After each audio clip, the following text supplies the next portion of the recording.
Hi everyone, welcome back to another video. I say vlog, but it's not really a vlog today.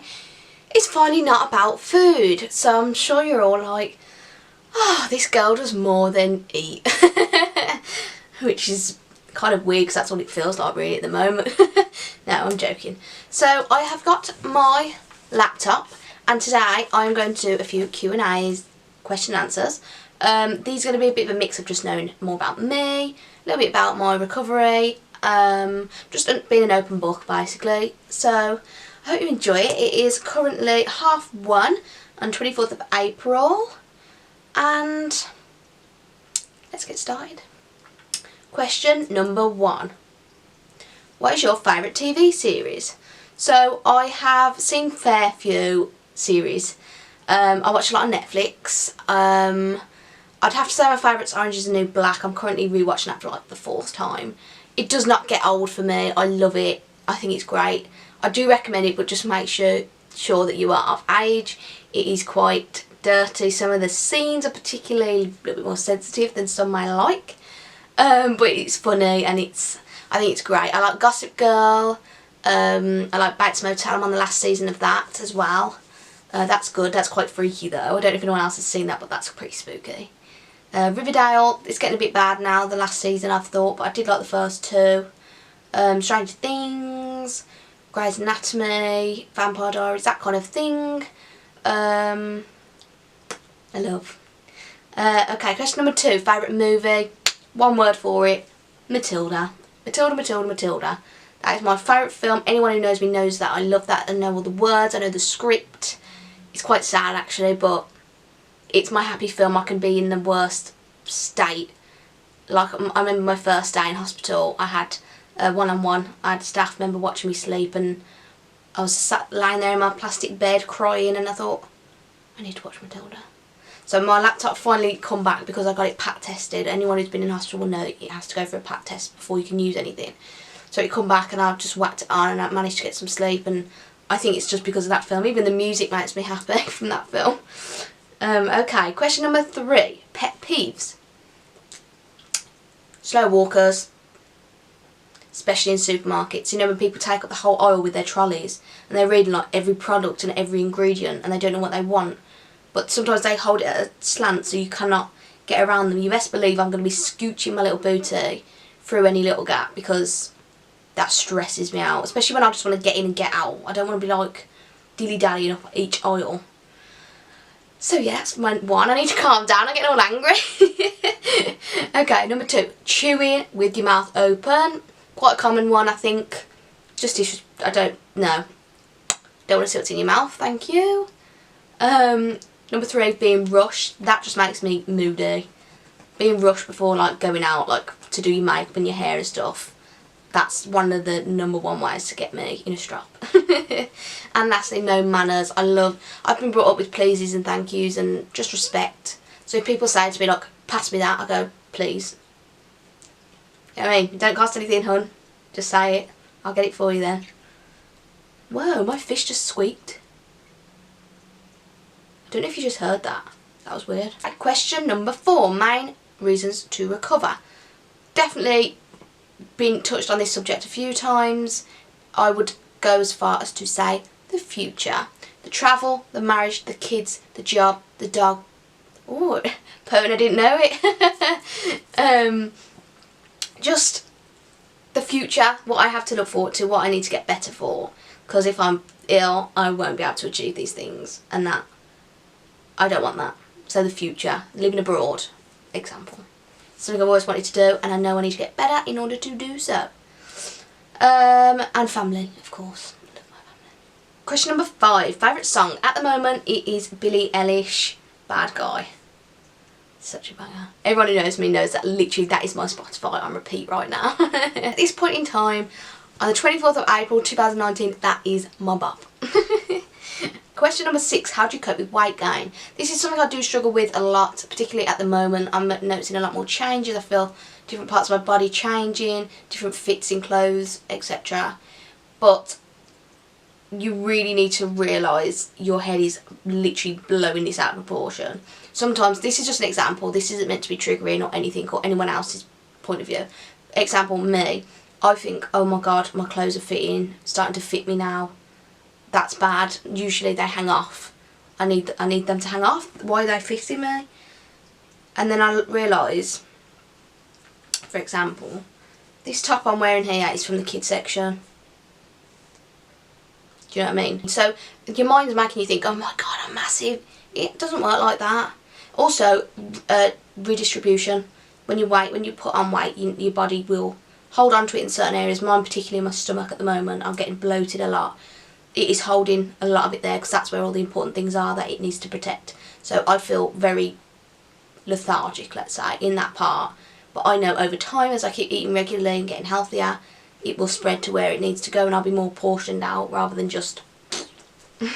So, yeah, patience, rationalise the facts, and also buy clothes that you feel comfortable and confident in. I've started doing that a lot. I had a delivery come just now, actually. I've got some like Tommy's and some more Calvin Klein, and I'm very lucky to be able to afford these things, but they make me feel a lot better about myself.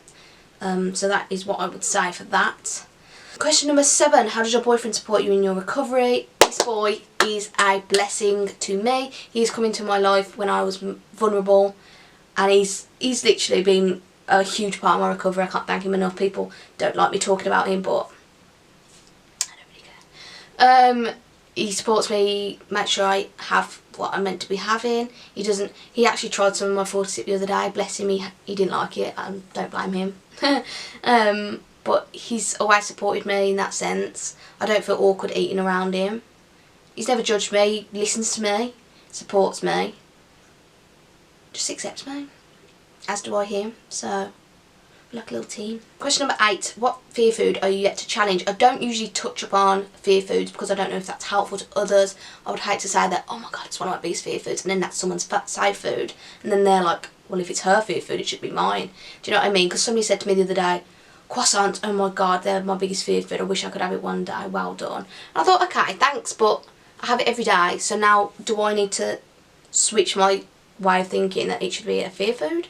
It shouldn't. But I'm not going to go into fear foods, but I'll say that one that I haven't challenged yet, which I will at some point, because I want to, is pizza. Question number 9, top 10 favourite foods. So I'm still learning about different foods, but I've got 10. I've written them down, so if you see me look down, it's because your girl's got short-term memory loss. I can't remember them. So, white chocolate, just chocolate in general. 2, bagels. 3, fajitas. 4, honey and oat nature valley bars. Anyone on Instagram knows I love them. 5, strawberries. 6, ham croissant. 7, bananas. 8, porridge. 9, muller rice. And 10, a Kiev. Question number 10, top 10 worst foods. So let's flip. I'm very picky, I always have been growing up. I'm getting a lot better now in terms of taste and different textures and flavours, but these are the 10 that I come up with. So again, I'm looking down.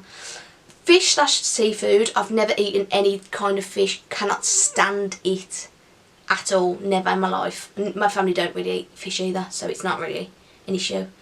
So fish/seafood. 2, bacon. 3, sweet potato. People are going to judge me so hard right now, sorry. 4, nuts. 5, cucumber. 6, sour sweets. 7, chip shop. 8, licorice. 9, soup. And 10, mayonnaise. Question number 11, biggest fears. So, losing family members is probably my number 1. I'm very much a family girl. I love my family. I'm lucky to have the family I have. We're very close, and the thought of them not being around absolutely terrifies me. So I'd have to say that. Number 12, what would you tell pre-ED Loz if you could now? So I could literally write a novel on what I would want to tell myself. But I wrote down 2 main ones. So you will never, ever, ever be sick enough for your eating disorder. Don't die trying to get that clarification, because you will never get it. You can be on your deathbed and you still will not be seen as sick enough in your head. That's the sad part. And the next one is, you are going to miss out on so much.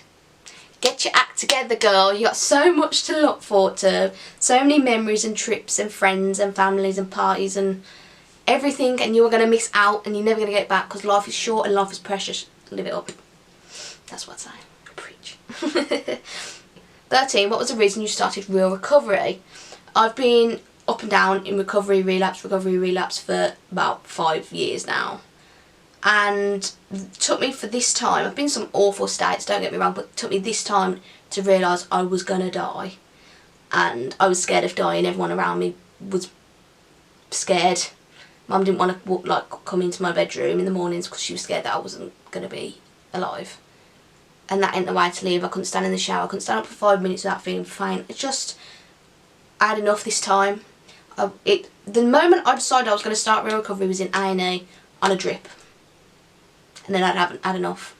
And from then on, I've kicked ass. So sometimes it takes you to hit rock bottom to get back up, and that's absolutely fine. Question number 14. How does anorexia affect those around you? Absolutely. It affects absolutely everything. Nothing positive comes out of having anorexia to anyone around, whether it be friends, family. You're going to lose relationships, memories. You're going to lose a lot, and it's horrid. Family members have been treading on eggshells for years, not knowing what to say to me. If anyone says, "Oh, Lauren, you're looking well," I'd probably have a panic attack, start crying and shout. It's horrible. It's horrible. Nothing good comes out of anorexia. 15. A bit more positive. Favourite colour? Baby pink, pastel pink. It's got to be like this. Like this pink. That's probably my favourite. Okay, favourite school subject? History. I've had a passion for learning about Nazi Germany. Not the subject itself, it's disgusting, it's vile, but it's a crucial part of the history, I feel. And I took so much of a take to it. We went to Krakow last year as a present, a Christmas present for me. Went to Krakow, to Auschwitz and Birkenau, and it was the most surreal experience. It was absolutely heartbreaking. So I recommend going. I feel like it's something everyone should do as long as you've got the time and respect for it. I've seen pictures online of people like posing outside Birkenau train station and taking selfies, and oh, it's absolutely vile to put it nice. So as long as you've got respect for it, I recommend it to anyone. So yeah, definitely history. I was a bit of a geek in history at the end. Number 17, dream future. Just to sum it up a little bit. 2 kids, 1 girl, 1 boy, always have. Married to my best friend. Matte White Jeep Wrangler. Dream car ever. Living abroad near a beach. Detached house. I've always wanted to live abroad. Somewhere hot. Yeah. I'd like to have a job that I enjoy. Just wake up every day and like be like, yeah, I want to go to work today. That would be the dream job. Whether that be like high paid or enough to get me through, as long as I'm enjoying it, then that is perfect. And being a cool mom, I've literally bullet point that. I want to be a cool mom. Literally. Question number 18. Do you have any more tattoo plans? I do. I'm booked in for the 17th of May. 3-hour sitting this time. I'm literally getting the rest of my sleeve done. I'm getting some of my peonies coloured in. Dot work finished. And then that sleeve is done and dusted. Yeah, I'm excited. And then I'm going to go on to the next sleeve because I need to carry on this one. And then hopefully under boob. I want to be covered one day, but I've got to pace myself. Question number 19. Sweet or savoury foods? Sweet all day long. Literally sweet. Last question. What was the last thing that made you laugh so much you cried? Matt. My boyfriend Matt. It's, yeah, I feel quite sorry for him really because I get the most ugly cry. Cry? No, not cry. Most ugly laugh. Like giggles. I cry, like I tear up. My stomach hurts. I feel like I'm getting a 6-pack because if you ain't getting stomachache laughing these days, you'd need to reevaluate who's around you. That is all the questions I'm going to answer today. I hope you enjoyed it. Like, subscribe, leave a comment. I've got some ideas for upcoming videos. Next week I'm planning on doing Instagram followers, decide what I eat for the day. I'm going to do some polls on Instagram, so keep your eyes peeled. Someone else also wanted a video on mini mode, so they're definitely ones that I will be doing soon. So I hope you enjoyed it, and yeah, I'll see you soon. Bye.